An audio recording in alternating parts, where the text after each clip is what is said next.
यदा यदा हि धर्मस्य ग्लानिर्भवति भारत अभ्युत्थानमधर्मस्य तदात्मानं सृजाम्यहम् परित्राणाय साधूनां विनाशाय च दुष्कृताम् धर्म संस्थापनार्थाय संभवामि युगे युगे।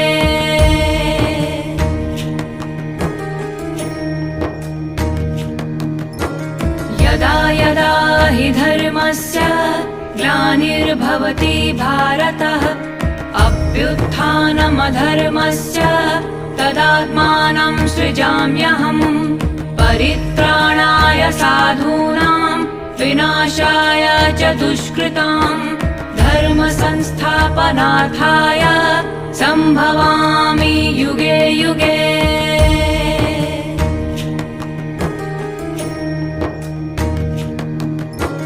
यदा यदा हि धर्मस्य ग्लानिर्भवति भारत अभ्युत्थानमधर्मस्य